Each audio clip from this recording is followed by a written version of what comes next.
Hey everybody, welcome to the Conscious Love Show.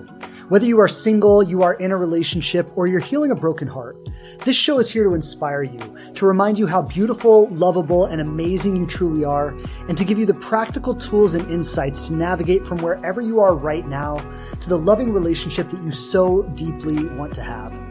My name is Shane Kohler. I'm a certified transformational coach and trainer with over a decade experience helping people release their trauma and open their hearts to love.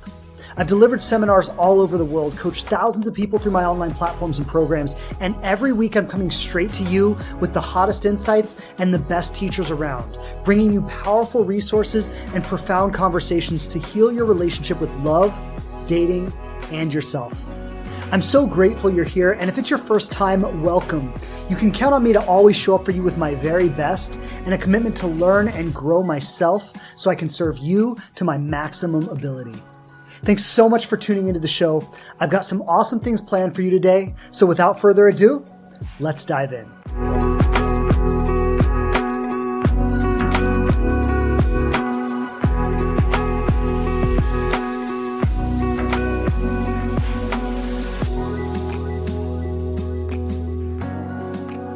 Hello again, everybody. Welcome to the Conscious Love Show podcast. Shane Kohler here. Pleasure to be on with you today, as always. Thank you for being on. Today, we have a powerful conversation, and we're talking about where are all the good men and the truth about what is happening for men in today's world. And so if you're a man listening to this, you're going to relate a lot to this in terms of what you felt, what you've experienced through your life, the impressions and the cultural experiences that you as a man have been brought up in. And if you're a woman listening to this, then you're going to relate a lot in terms of what you experience from men. And especially if you're maybe dating or on dating apps, I think there's a lot that's happening for women in their experiences with men. And I hear about this all the time. And so what I really want to do in today's episode is I want to hopefully bridge some connection. I want to bridge the gap between what's happening on men's side and what's happening on women's side, because I think there is a lot of common ground that we can find in the middle, right? There are a lot of places that we can bridge this gap and where we can meet in the middle. And I think that truthfully, men in their hearts want that and women in their hearts want it as well. And there's a lot that's happening on both sides that is creating a lot of walls between us. And hopefully by really shedding a light on what's happening with men in the world, I can help some men feel seen and I can help some women understand what's happening and why things are the way they are and why they feel the way they feel.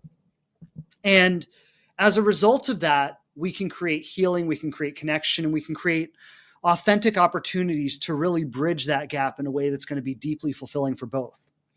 So I want to first acknowledge, like for a lot of ladies who are going to hear this, especially if you're dating and especially if you're on dating apps, you probably feel like there are no conscious men out there.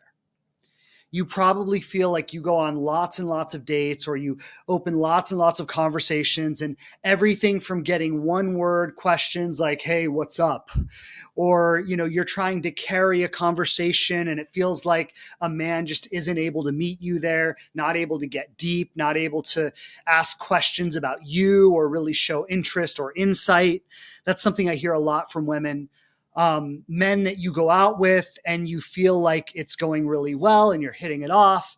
And then, they try to have sex with you and you either say yes or you say no, but whether you say yes or you say no, after that, you never hear from them again. That's something I hear a lot. And all of this, whatever you might be experiencing in terms of the men you date or the men who are on dating apps. And I want to be really clear before we get into this conversation. I'm not suggesting that all men are this way. I firmly don't believe that at all. But I do believe and I do recognize there is a certain culture that men are experiencing that is happening for men, and it's happening on a mass scale. And so while this is not how all men are, a lot of men are kind of caught in this trap, and maybe especially the men who are on dating apps. This is a kind of trap that a lot of them might be caught in. So I just want to start by addressing that and saying that, if you're a woman and you're experiencing this from men, you're not crazy, you're not delusional, you're not making it up. It's real and it's happening. And it doesn't mean that there are no great men out there. There are lots of great men out there. But you are experiencing the backlash of a certain culture of wounded masculinity that is very prevalent in our world right now. And so I want to start by saying that. And I also want to acknowledge that, I talk to women all the time. I primarily coach women, and I really hear the concerns and I hear the frustrations. And I want to acknowledge that, most women are not looking for a fairy tale. Most women do not have unreasonable expectations. Women are generally looking for an intelligent, conscious, committed partner who can meet them as an equal partner. And that's not asking too much. And I know sometimes it might feel like it's asking too much when you're coming face to face with the culture of wounded masculinity that is so prevalent today. But it's not too much. And there are men out there that definitely want to be that and want to offer that. And so what's happening with men right now? And I want to really talk about that, because I think if men can really have a framework to understand why they feel the way they feel and how the world in a lot of ways is stacked against them. And I know a lot of women might think that sounds crazy, but hear me out on this. If men can have a valid space to understand why it feels this way and what's happening for them, and women can also see what's happening for men from a compassionate and understanding viewpoint, that's a bridge for healing for both. And we've got to get there, right? And so first thing I want to do is just address the fact that we live in a patriarchal society. It's been that way for eons, since the age of kings, right? Like that's nothing new. That is the world. It's the way the world has been as far back as history goes. And I'd say it's changed now more than ever before. And that's a good thing, but change is also bumpy. And something I want to say about a patriarchal system is that the patriarchy doesn't benefit men. Again, I know a lot of women might think that sounds crazy, but I want you to hear me out on this. Because while it doesn't benefit women either, what a patriarchy does is it sets a rigid standard for masculinity and what a man is supposed to be. And all men are held to the standard. And there's only a small percentage of them, about 10% of men, that actually fit this standard in a societally acceptable way. And that means they need to be big, they need to be strong, they need to make a lot of money, they need to be aggressive, they need to be dominant, they need to be powerful. And this is the standard that the patriarchy has set up for men. And when we think of traditional masculinity, that's what we think of. Big, strong, provider types, make a lot of money, powerful, dominant. The truth is, that does not describe men. That does not describe masculinity. That describes a very narrow version of what masculinity could be. Again, it harkens back to like the age of kings, right? Like that's what a king was maybe, but it's not what men are. It's not what masculinity is. It's an aspect of it. It's a valid aspect. I'm not even saying it's wrong. I'm just saying it's not the whole picture. But in our current society, we treat it as though it's the whole picture. We treat it as though that is what masculinity is supposed to be. And because it's actually a small percentage of men who fit into that role in a seamless way, we have 10% of men who rise to the top in a patriarchal society, and the other 90% who feel lost, purposeless, and like they're floundering and like the world has no place for them. That is not a system that benefits men. And I want to say something else that happens in that system. And I'm not necessarily saying all the women who are listening to this, because if you're listening to this, this is probably a very conscious group of women. So I'm not saying this is you, but I'm talking about the societal patterns at large. 90% of the women in a patriarchal society are attracted to that 10% of men. And so we end up in a dynamic where 10% of men have access to almost all the women, while this other 90% of men feel like they can't really get a chance with a woman. This breeds resentment. It breeds hatred. It breeds a grudge. This is the perfect sandbox. It's the perfect playing field for men who feel disenfranchised by the system, for men who feel like they can't get a date or that women aren't attracted to them, for men who feel like they don't have a purpose, for men who feel like there's no place for them in the world, to buy into toxic forms of masculinity that make them feel powerful. And this is why people like Andrew Tate have a platform. Because he's maybe one of those 10% guys, right? Big, strong, tough, dominant, super toxic, by the way. I'm not encouraging him in any sense of the word, but he's maybe one of those 10% guys who is talking to the other 90% of men who feel wounded and left behind and disenfranchised. And he says, here, I can show you how to be like me.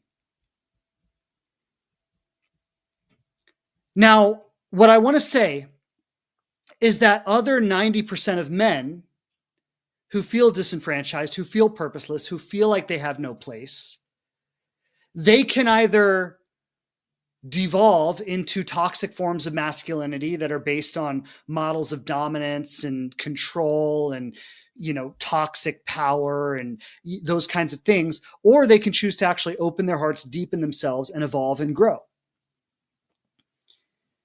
And there are a lot of men who are doing that. Probably now in today's world, there are more men doing that than there ever have been.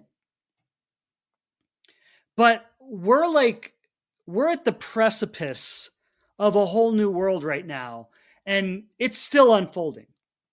We're not quite there yet. And when we look at I know we tend to look at life in the present moment through where we are right now and how we feel and our frustrations and our pain. And I get that. But when we look at the generations that came before and how it led us to where we are now, we've got to understand that we're in the most progressive place we've ever been in history. And that's a good thing, but we haven't fully progressed either. And that's just the reality of it. And so if we look at say the 1950s or earlier than that, right? But we look at the traditional roles of man and woman, masculine and feminine. Before we got into this new progressive age, men had a place and women had a place. Now, I don't think that place was particularly healthy for either of them. I think we're moving into healthier, more holistic roles for both men and women. But again, we're somewhere in the transition phase. But if you look at the 1950s model, there was a place for men and a place for women. And, maybe man's place was in the workforce, women's place was in the kitchen. Again, I'm not saying that was healthy or that was right. What I'm getting at here is that where we are now is that those roles have been disrupted. And I want to acknowledge women and acknowledge the feminine, because she really is the leader of insight and depth and intuition and emotional intelligence, much more than men are. And so when the roles were disrupted, when the traditional roles of, husband's in the workforce, wife is in the kitchen, when those roles were disrupted, women have kind of taken that and ran with it. Right? Women have kind of taken that and, become CEOs of corporations and become highly educated and gone into therapy and became highly emotionally evolved and intelligent. And I want to acknowledge what the feminine is, because that is one of the things that is so beautiful about the feminine, is her willingness to take these things and run with it. But when that happened, men almost had the opposite reaction. What happened for men was they felt like they had no place, because historically, Men have been the providers. Historically, men have earned the money, kept a roof over the house, gone out and killed the tiger and brought it home to cook the meal, right? Like that was the role of the masculine. And now we're in a world where women don't need men to be that anymore. Women have become their own providers. They've become educated on their own, which is a wonderful thing. It's an absolutely wonderful thing. But there's a new currency in relationship now, because before, 100 years ago, a woman would marry a man for him to provide for her, for him to protect her. That's not really necessary in today's world, at least not in, maybe the Western world, maybe in other places it still is. Now she can provide for herself. She can protect herself. She lives in a safe, gated community, right? Nobody's getting in. She pays her own bills. She has a great job. She's respected in the world. And so she doesn't need him in the same way that she used to. And the new relational currency now is emotional intelligence, because while she doesn't need him to keep a roof over her head and pay her bills and keep her safe from all the bad guys out there, what she does need is someone who is emotionally attuned, someone who knows how to hold space for her, someone who knows how to accept and reinforce her, someone like when she goes to work and she's being big boss lady and she's making it happen, someone who can actually champion that rather than feeling like it attacks his masculinity. And I want to say there are a lot of men who are stepping into this. But there are also a lot of men who feel like they have no place. And that is the essence of what's happening right now. And so maybe like earlier, I was talking about the top 10% and the other 90%. When it comes to relationships with women, maybe even the top 10% feels disenfranchised because their whole ego, their whole identity was built up on being strong, being powerful, being dominant, making money. And now they meet women and women are like, I don't need that from you. And so everything their identity is built on is no longer valuable to a woman.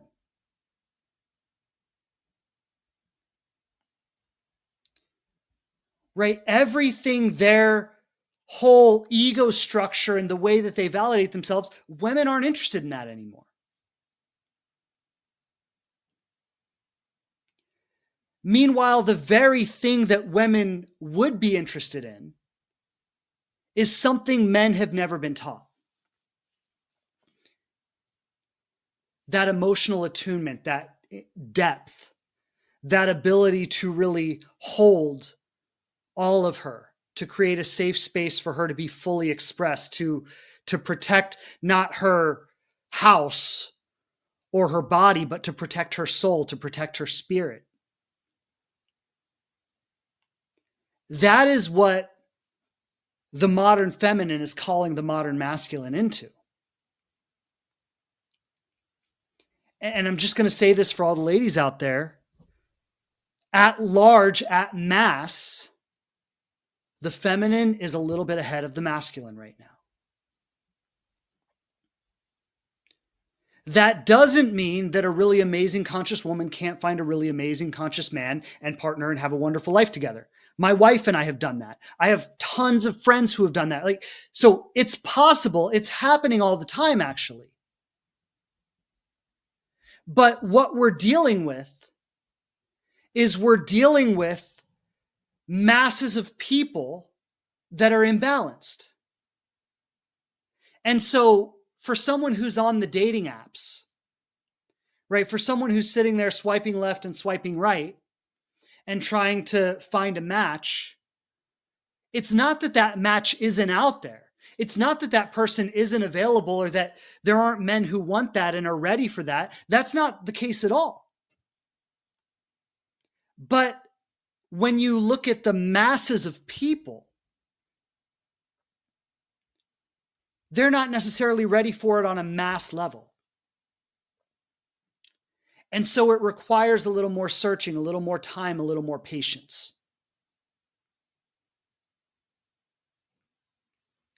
And there are traps on both sides. So I want to address that. There are traps on both sides because the trap on the masculine side, as I've talked about, is women don't need me anymore. So screw them. I'm going to become a macho, chauvinistic women hater and, take my red pill and become that whole thing. That's the trap on the masculine side. The trap on the feminine side is men are unevolved, men are not doing the work, men are lazy, men don't care, men only want sex. So screw men, I'm not dealing with them anymore. And there are, I observe this in my work, there are masses of men and women going further and further apart in both directions. Because of this imbalance, because the feminine has pulled ahead of the masculine in a lot of respects, men are hating women for women pulling ahead of them, and women are hating men for men falling behind.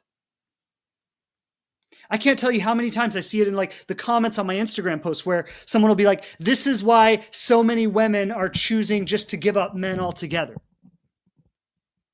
And, I see it in the forums online about men too. Men are giving up women altogether. I'm going to just focus on my career, focus on building my wealth, building my business. I'm just going to give up women altogether. And what I want to say about that on both sides is that's just simply giving into weakness. That's just simply an unwillingness to deal with the discomfort of our situation. And that is not what truly conscious individuals do on either side. And so what does a truly conscious individual do? A truly conscious individual will stand in the fire a little bit. They're willing to face it. They're willing to feel it. They're willing to deal with it. They're willing to confront it. They're willing to have the hard conversations. We could say to a degree, while there's a relatively small percentage of men that are really doing the work, that are really throwing themselves in, healing, growing, learning, developing this emotional intelligence and this emotional resilience, there might be an equally small percentage of women that are willing to hold men in a compassionate lens, to really understand what men are going through in today's world. What I want to say is, while she's not settling for the dysfunction of men, what she is doing is holding her standards while at the same time holding men with a loving, open heart. And holding that belief that there are wonderful men in the world, that there are men who can meet her where she wants to be met.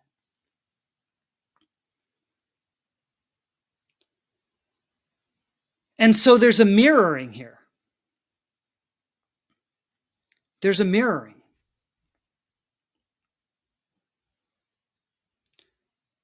I might say that in our current climate, in our current social climate, the healing journey of a man is to humble himself and not need to be the big macho guy who has it all together and have a little woman next to him who looks up and idolizes him. And to elevate women as equals. And there's a mirroring journey for women right now where they humble themselves to not feel that they are so much above men just because they have a step ahead.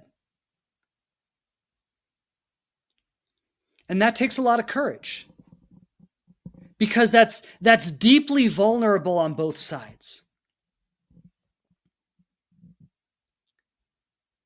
Right? It's deeply vulnerable on both sides. And we don't want to be vulnerable. We want to be in control.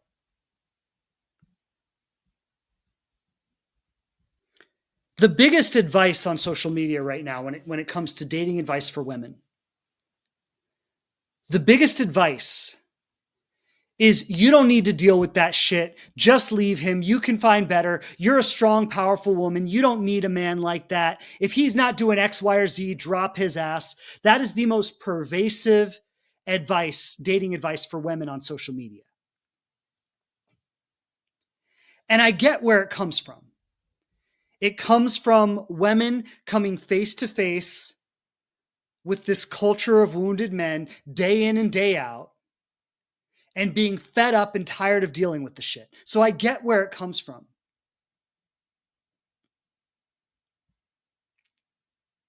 But I would give slightly different advice. And the old advice was, as long as you have a man in your life, you're good. So deal with whatever he does just to keep him around. That wasn't good advice either. And so maybe in our attempt to correct, we've overcorrected and gone to the opposite extreme. But the advice I would give is this: open your heart. Be willing to be with the discomfort. Challenge the things that don't sit right with you. Have intelligent, powerful, evoking conversations that invite him into something greater. Give a little space and a little time for that to develop. And if it doesn't, release with love. Release with respect.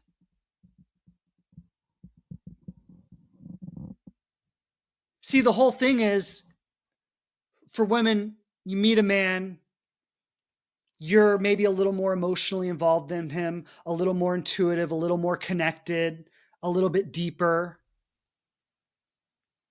Which, by the way, and like this is important too, because let's look at this. Women are taught to be that way their whole lives. They're taught to be compassionate, emotionally in tune, empathetic. Our world encourages women to be that way. And our world also encourages women to be the exact opposite. Like, I'll tell you, as a young man in the locker room in high school, if I was emotionally attuned, I would have got my ass kicked. Women are actually encouraged to talk about things. They get together with their friends, and like friends encourage it among friends. The society at large encourages it, right? Like, women are taught to be connected to each other. They're taught to talk about things. They're taught to share. Men are taught the exact opposite. Even in friend groups of men, they don't get deep and vulnerable. What do? They talk shit about each other. Oh, you're such a fucking loser. Ha ha ha. Like, that's what men do. That's what the culture teaches. And so for women to take this kind of moral high ground and judge men for not being as evolved, it's not really fair, because the culture gave you permission to be that way, and it never gave men permission to be that way. And a lot of people might not like that I say that, but that's just really the truth.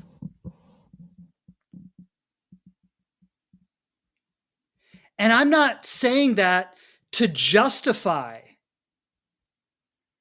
what, like, the dysfunction. I'm not saying that to say, well, because they've never been taught, just let them walk all over your boundaries and do whatever they want. No, like, there's still a line where you say, I've given this everything I have to give. I have nothing more to give. I release you with love. I let you go. I think there's more for me out there. Like, there's still that line. But what you're letting go of in that is the harsh, critical judgment. And this is the trap that I see so many women falling into, is they become jaded by these kind of repetitive experiences with men. And then what happens is, when you're on a dating app or when you're getting to know someone, you're not even open to the connection that could be present. You're not even open to the man that's right in front of you. You're filtering this man through all your past experiences of men, all the disappointments and the letdowns and the emotional unavailability and all of that. So you're filtering this man through all of these experiences of men in the past. And what ends up happening is every little thing he does is triggering because it's not living up to some expectation you have. And you're not seeing that there's actually a path to deeper connection if you were to release the judgment.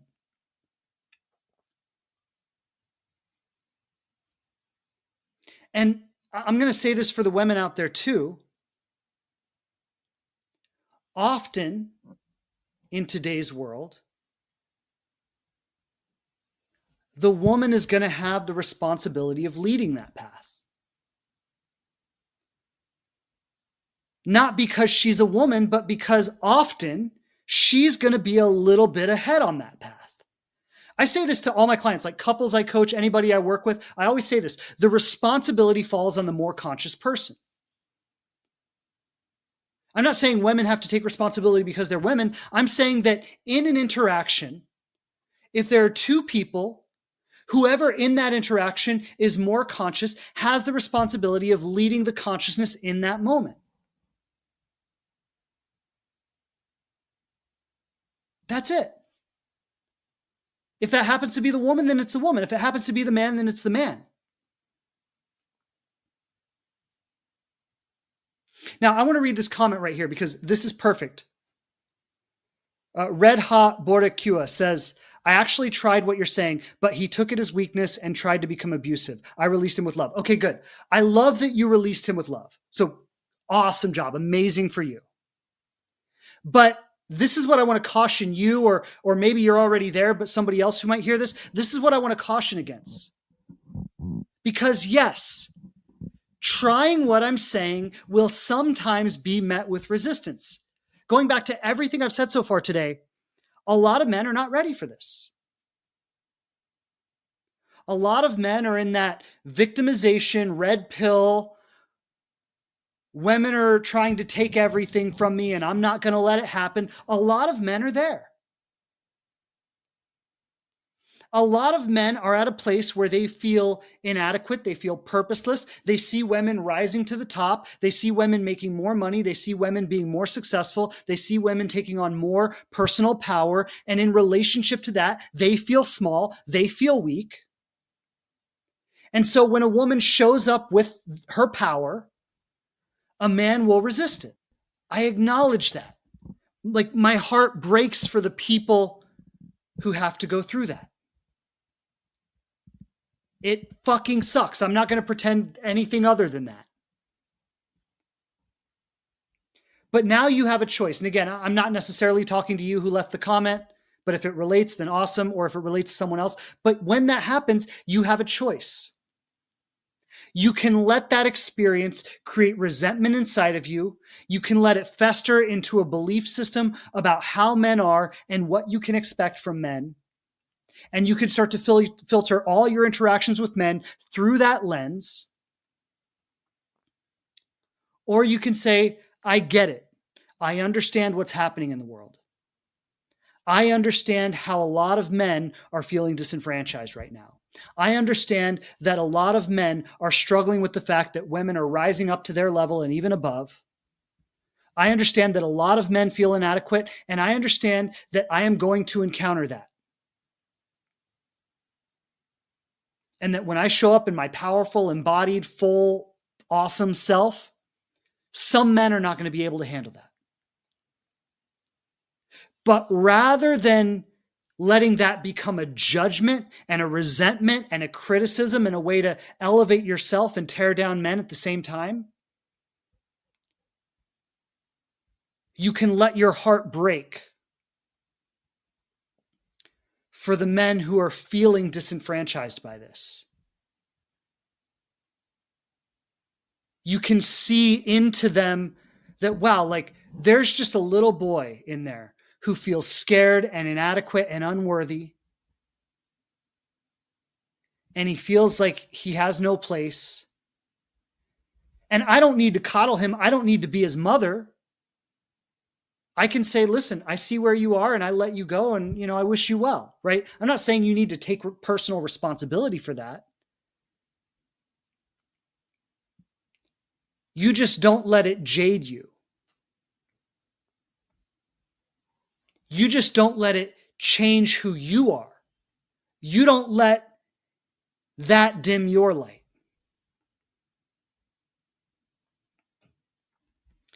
And I get it. This is a real test.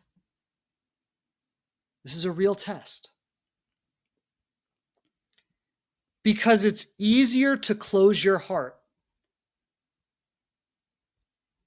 when we are met with painful situations.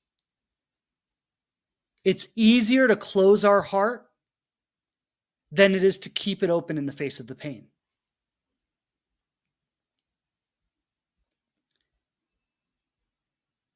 But here's the thing.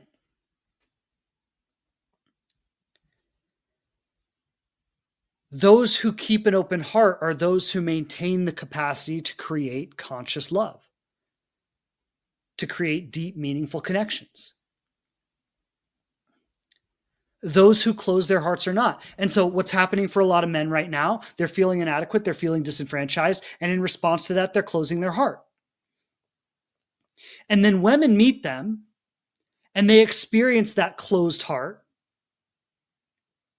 And in response to that, they close their own hearts.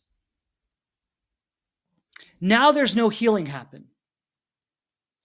Now the conversation is just becoming more and more polarized. Men and women are getting further and further apart. The resentment is getting deeper and deeper. The anger and the frustration and the pain is getting deeper and deeper, and nobody's healing. That's what we're dealing with. That's what we're up against right here.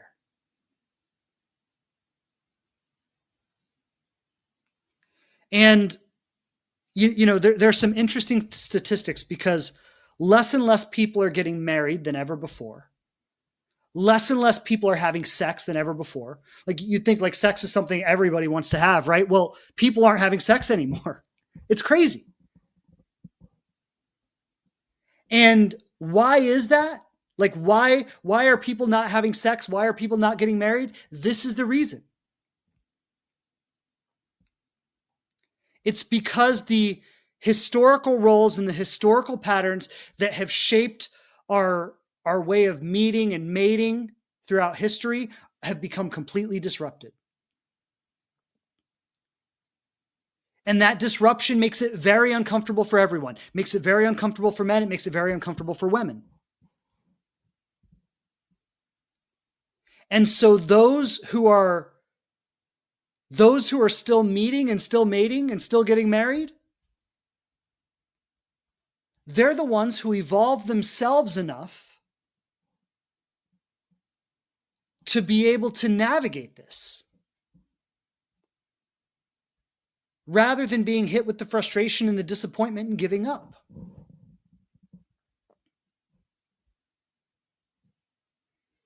And I'm not saying anybody's wrong here. Everybody's free to do whatever they want. If you want to give up, give up. If you want to swear off men or swear off women and just live your life as an individual, and like, I'm not going to say that's wrong. Do what feels right for you.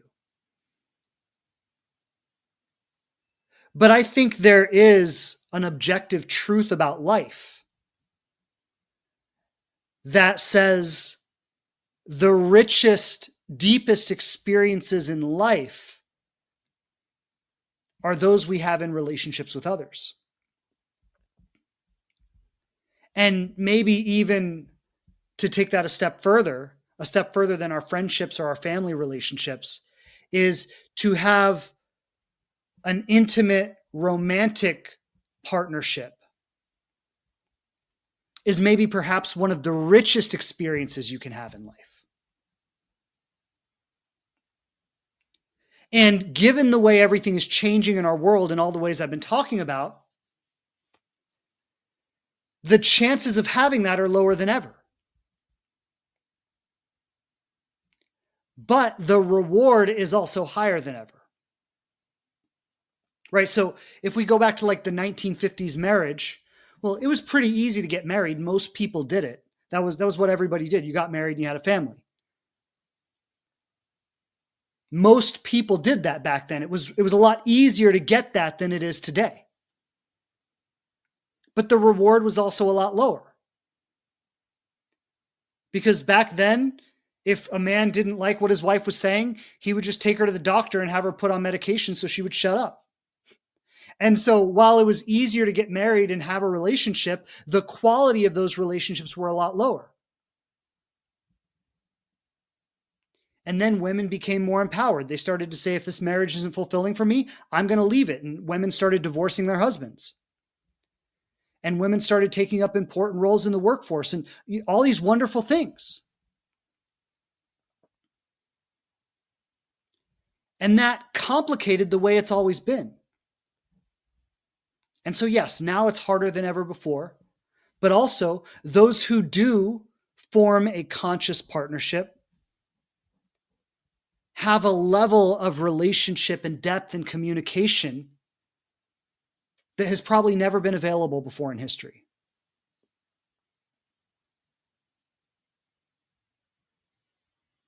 And so I want to just give some practical suggestions here.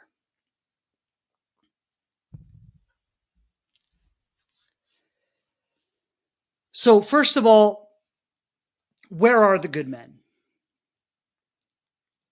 And what I want to say about that is the conscious men, the men who are really healing and growing and working on themselves. They're not loud, they're not flashy. I've touched on this idea before, but I just want to circle back to it. The top 10% of men are often not the most conscious ones. They will likely not be the most conscious ones.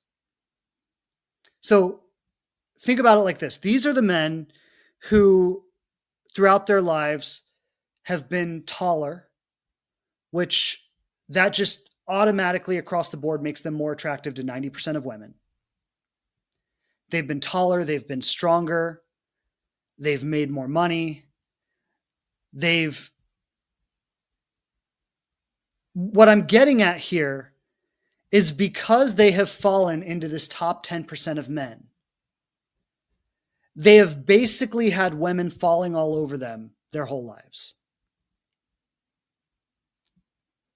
That does not cultivate humility. That does not cultivate consciousness. And I've been talking about this a lot in recent podcasts, but the truth is, like, there's data to prove this. The same, like, if you look at the data that dating apps shows, the same 10% of men get 90% of the attention from women across all the dating apps. So while these 10% of men have their DMs flooded with messages and they can get a date any night of the week, the other 90% of men, it was something crazy. Like, they have to swipe 1,000 times to get one cup of coffee. I'm not even kidding. These are real statistics. So those men in the top 10% are unlikely to be the most conscious men because they don't have to be, because they get everything they want already. Now, if we look at the bottom 90%, maybe we could divide that bottom 90% in half, right? So the bottom half of that 90% are maybe the men who feel completely disenfranchised. They're resentful against women. They feel like the world has left them behind. They feel like they have no purpose. They're red pilled. They're, chauvinistic, like all that stuff. That bottom 45% of men, they're throwaways. The only thing that a woman should do with that bottom 45% of men is identify them and drop them. Now, you can drop them with love and compassion. You can know that all their toxicity and all their drama and all their stupid shit is not a reflection of who they truly are, but it's just a reflection of their wounding and their insecurity. And it would be healthier for you to see it that way. And then we have this middle 45%. Maybe it's even smaller than that. I'll be conservative. Maybe it's 30%. Still a lot of men. But it's not the masses. It's not what you're going to get 100 hits on a dating app. It's rare enough that you're only going to run into it here and there. And honestly, we could say like a lot of these men are not on dating apps. Like I'll just share my journey. I never used dating apps when I was single. And the reason I never used dating apps, very simple. I never got any matches. And I think the reason I never got any matches was because of my height. And this is actually, there's data to show this too, is that 90% of women set their filter on a dating app to 6 feet or higher, which again, it's only like 10 or 15% of men that are actually 6 feet or taller. And so if 90% of women are setting their filters to 6 feet or higher, and that's excludes 85% of men, that means 85% of men are not even getting hits on dating apps. So this, top 15% of men who are 6 feet or taller are seeing all the women, and the rest are not even getting any matches. And that was just the truth for me. I never got matches on dating apps. I think I went on dating apps a few times. I think I got one date in all the time I was on dating apps, and it was a shitty date. Like it wasn't good at all. And so I didn't use dating apps. And this has been my experience with conscious men. They might be on dating apps in a passive way, especially if they're over 6 feet tall and they're able to get matches.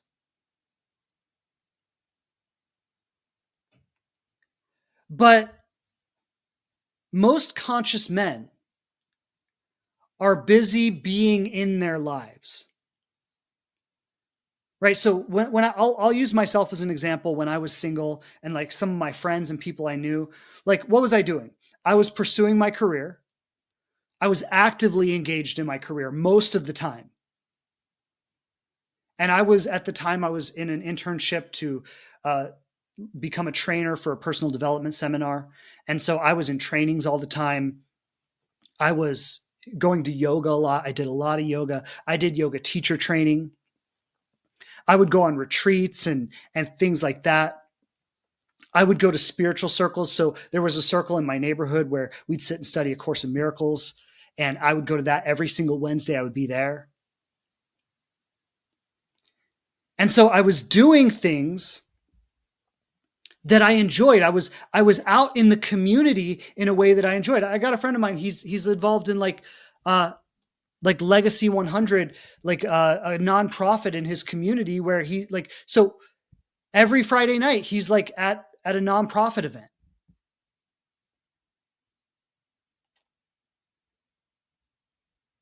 I think conscious men, even if they're on dating apps, they're not spending a lot of time on them.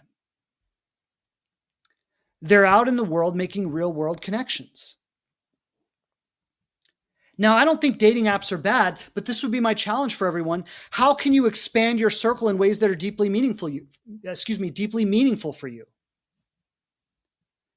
What can you try that you haven't tried that you've always wanted? Like, why don't you decide to go rock climbing and join a rock climbing group and start going every Saturday out with a group that wants to go rock climbing? I'll bet 90% of that group is men. They're men who are out of their house in nature, doing something active, that are connected to their passion. They're not just sitting at home playing video games, scrolling on a dating app, right? Go get your scuba diving certification and start going on scuba diving trips. Bet there are a lot of men there. Start getting connected to spiritual communities like a bhakti community, or like some kind of personal development community, or like the group I used to go to. It was a Course in Miracles group. It was probably an even division of men and women, about 50-50, 50% guys, 50% women. And it was wonderful. We would have like these deep, heartfelt, soul connecting conversations. And then a group of us would go out to dinner afterwards and like sit and talk. Made a lot of connections through that. I met my wife through this personal development seminar because I was busy becoming one of the facilitators. She was one of the students.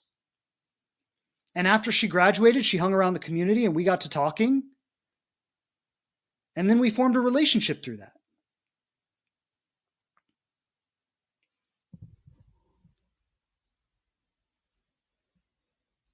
I think dating apps are great to have, as if you think about it as another door that somebody could come through that is open, and maybe every other day or a couple times a week you hop on, you review your messages, you see if anyone said anything interesting, you send a few messages back and forth, see if there's any rapport. But if dating apps are the sole method of meeting people, you got to understand, most of the guys on there are guys sitting in their basement playing video games that aren't getting out much. Or they're that top 10% that's getting all the attention and they don't really value connection with a woman because it doesn't mean much to them. It comes so easily for them. Another thing I want to say about where are the conscious men? The conscious men, they're not going to love bomb you. It's not going to have that intensity. I think that's what's missing a lot of times, is sometimes we chase that intensity. And this is what I've noticed about conscious men.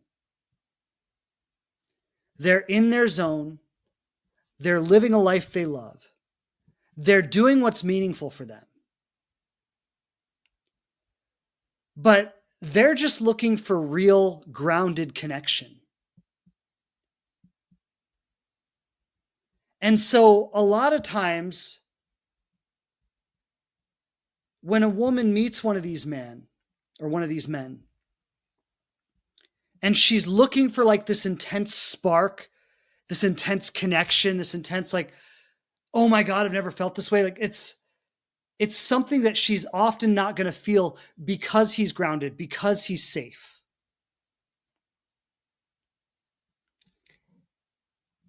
And I think a lot of times these men get overlooked, or they end up becoming the kind of guy that women are like, I view you as a friend. You're like my best friend. But they don't spark that intense attraction. And I've seen this with a lot of the clients I've worked with, is that if she met a guy like that and she could really be open-hearted to him and open-minded and not need that intense attraction, but really focus on building a friendship and enjoying that friendship, at some point, she could see it becoming more, but she's got to break that pattern of chasing the intensity. It's like this Hollywood romance narrative that has nothing to do with real relationship.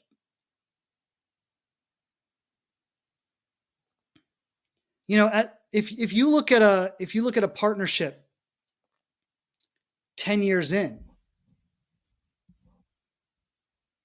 you don't have like a hot, intense romance. I mean, look, you might have some hot sex and you might have a passionate relationship in that sense. But day in and day out, you're two best friends who are living a life together.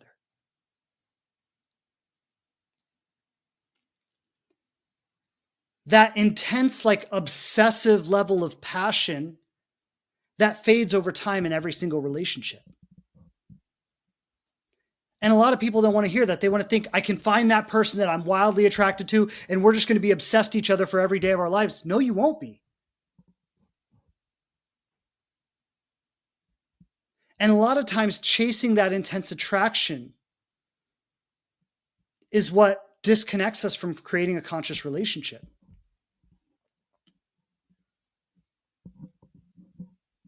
I did an interview series with 20 conscious men that I know. So these are friends, colleagues, mentors of mine, just men I've known from all areas of my life. All of them are in healthy, committed relationships. And I did this interview series because I wanted to ask them, like, I just want to get inside their head. I wanted to like put together a demonstration of how conscious men think, what they want, what they're asking for, what they're looking for in a partner. And one of the things that almost every single one of these guys said about their partner was that they were friends first. They developed a really solid friendship first. Now, I'm not saying that was every single one of them. It wasn't necessarily every single one of them, but it was a lot of them.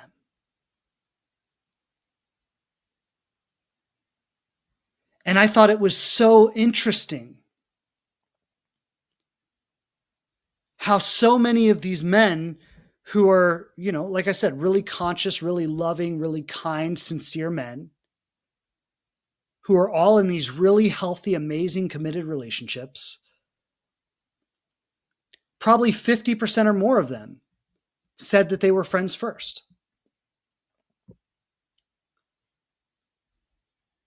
And there's this societal narrative that's like, if it's a friendship, it can't be more than that. Or people are so much like, I don't want to ruin our friendship. I don't want to ruin what we have. Or I only see you as a friend. I don't see you as anything else. And yet so many of these healthy, conscious relationships started as friendships. That means that whole narrative we have about how friends can't be more, or if I see someone as a friend, I can't love them any other way, or that somehow taking a risk and ruining a friendship is a bad thing to do. It's all bullshit.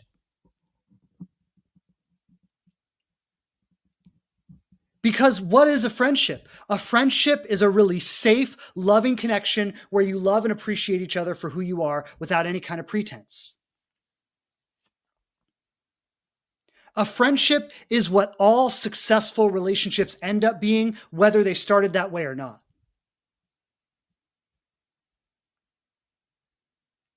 But if we can let go of this narrative that it has to be intense and it has to be spicy and it has to be mind-blowing and I have to be obsessed with the person, and we can surrender into, here's an awesome human being. We have great conversation. We seem to understand and appreciate each other. We like spending time together. And we can bring ourselves to want to have sex with the person. You don't need anything more than that. You really don't need anything more than that.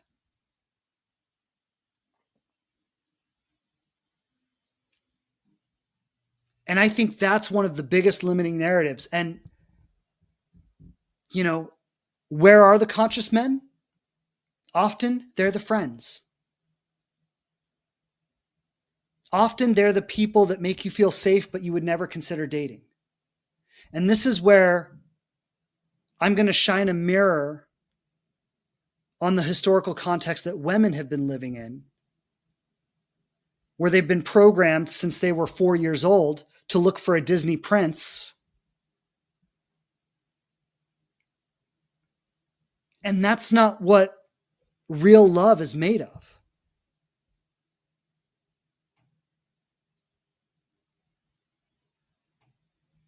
So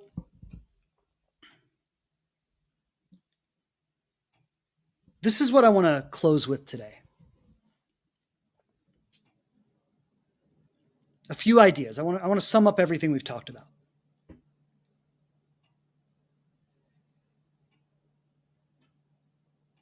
Where are the good men? They're out there. But realistically, maybe it's 25% of them. Maybe there's a large portion of men who have overinflated egos and a large portion of men who have underinflated egos. There's a lot of men who haven't developed the emotional maturity to be able to really appreciate an authentic relationship with a woman that's not about their ego. And so when you're in the dating pool, it's going to feel like there aren't a lot of good men. Because often you're, especially on dating apps, getting the worst of them. So that's one thing.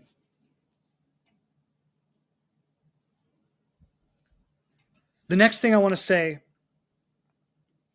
is there's a question for everyone, men and women, to ask, what in me is not available for the kind of love I want? If I need him to be 6 foot tall or taller, is that a barrier to intimacy in disguise? If I say I'm not sexually attracted to a friend, is that a barrier to intimacy in disguise?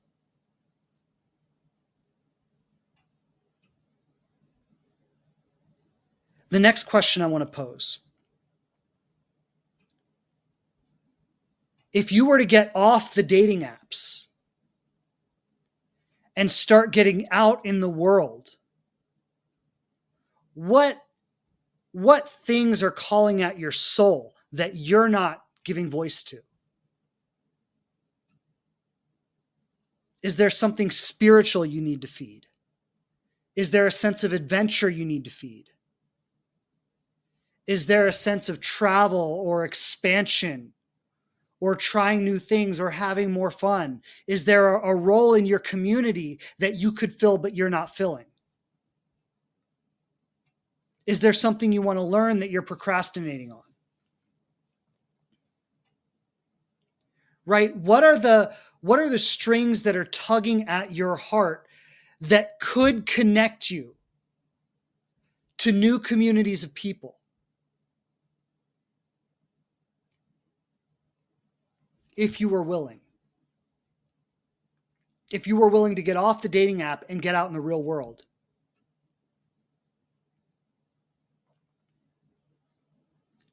Another question I want to ask: where are you closing your heart? Are you letting your disappointments make you jaded? To the ladies out there, is it possible that there are good men right in front of you, but you can't see them because you're filtering them through a closed narrative of what men have been for you in the past?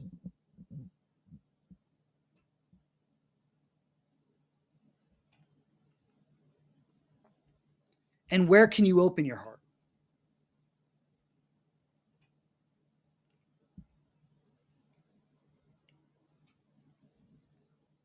And I think that I'll end with this. I said this earlier, that it's more challenging than ever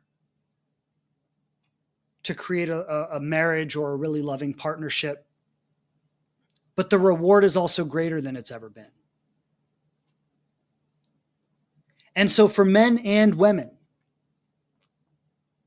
the path to that partnership is to do and become what nobody else is doing and becoming.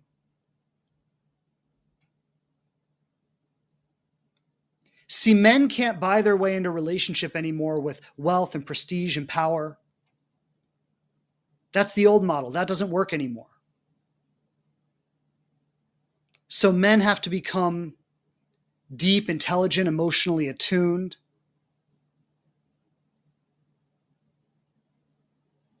That's the way that a man can hold value in today's world.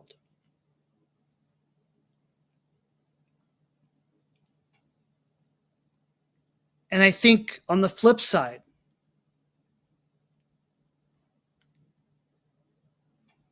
the way that a woman, so what is it that women can do to set themselves apart? What is it a woman can do that no other woman is doing? And I think this is the thing. It's maintaining a really powerful balance of strength and softness. And so it's having those standards, having those boundaries, having that ability to walk away, having that challenge in you that calls a man to the plate. But when he steps up to that plate, being that soft, feminine space that makes him feel like more of a man than he's ever felt in his life.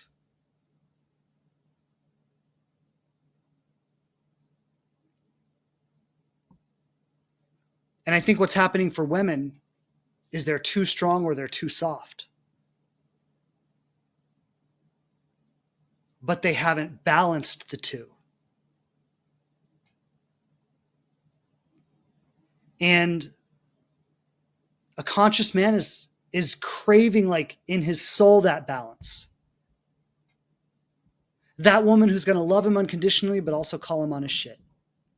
That woman who's going to challenge him to be the greatest version of himself and reward him every time she sees him step into it.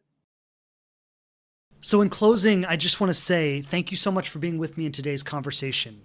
We covered a lot today. We covered topics that have complexity and nuance and challenge. And if you made it this far, I just want to acknowledge your willingness to engage in these conversations, to explore that, to open up new possibilities for yourself. And I hope that you found it supportive. And I hope you've taken away something you can use to create more consciousness and more connection in your life overall. So thank you for being here with me today. Thank you for listening to the show. I'll be back with you next week. Lots of love, lots of blessings, everybody. And I'll see you soon. Take care. Bye. Thanks again for checking out the show. Please subscribe on whatever platform you listen to podcasts on the most. And I would love it so much if you leave a review and tell people what you think of us. Don't forget to follow us on Instagram @TheLivingRelationship to connect more closely. And I'm grateful to be supporting you on your journey to love.